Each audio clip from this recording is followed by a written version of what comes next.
ladies and gentlemen. William Kabogo, the Kiambu governor aspirant, is a man who has shown his discomfort in being in Kenya Kwanza. He has clearly shown that he's on his way out of the Kenya Kwanza coalition. So, what is next for William Kabogo? William Kabogo has told us that there are three reasons why KKK or Kenya Kwanza coalition is suffering in Mount Kenya region.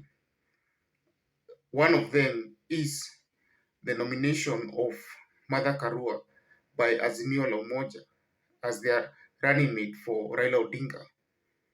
That nomination made a 4% gain in Azimio la Umoja support in Mount Kenya region. Then the second reason is the nomination of Rigathi Gachagua as the running mate for William Ruto. That nomination has continuously diminished UDA support in Mount Kenya. The third issue is the emergency of George Wajackoyah or Wajackoyah the Fifth. Wajackoyah is campaigning on a platform for legalization of marijuana and the farming of snakes for the purpose of exporting to China.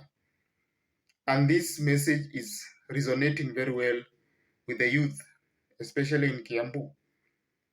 And so Kabogo feels like he needs to expand his base, for he feels restricted by limiting his support to William Ruto and his core supporters. Kabogo has said that it has shown in Mount Kenya that William Ruto has his supporters, others are supporting Raila Odinga, and others Wajackoyah. And so he wants to tap into all this support so as to win his Kiambu governor seat. He has even hinted of working with Wajackoyah directly, who is an independent candidate with his own party, the Roots Party, so that he can bring his support base to his side.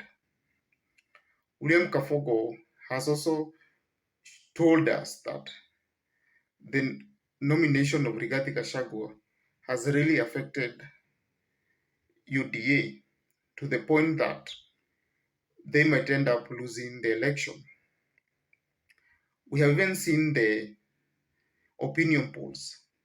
They are putting UDA at around 40%, whereas Raila's Azimio la Umoja is at 50%, and to their surprise, Wajackoyah is coming a distant third at 7%.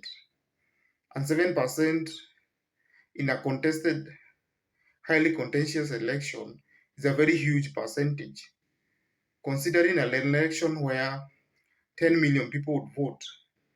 Wajackoyah could end up getting a whole 700,000 votes. That would determine who becomes the president. It also determine that the election will not be won at first round. There will be a repeat election. And in the case of a second round, Wajackoyah will be the hot cake for both parties will be fighting to have him on their side. And this will be tricky for both parties. That is Raila and Ruto.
Though William Kafogo has called for a meeting with William Ruto on the way forward in their relationship with his party, Tujibebe, for we have seen Kafogo complaining every day that his party is being neglected and diminished or sidelined in Kenya Kwanza's campaigns in the region. Well, not everyone is agreeing that William Kafogo is being sidelined. Other core supporters of UDA like Miguna Miguna are saying that Kafogo is complaining because he feels that his chances of succeeding William Ruto in the 2027 elections will become slim, considering that Rigathi Gachagua is a stronger candidate. And so, in fighting Rigathi Gachagua at this early stage, is to destabilize him so that he can be able to take the mantle from him. Miguna says that Mother Karua is a weaker candidate, and in the event of whoever wins this election, those both parties or both candidates will be on the ballot in 2027.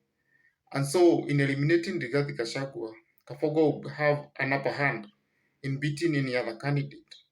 And so, Kafogo is trying not only to entrench his political base right now by becoming Kiambu governor, but he also looking forward to 27, where he might fight to become the president of the republic.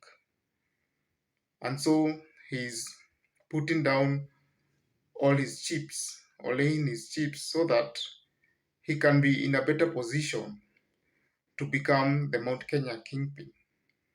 Remember, he's told us that he is the real Mount Kenya kingpin after President Uhuru Kenyatta. That is all. Kindly like and subscribe this channel.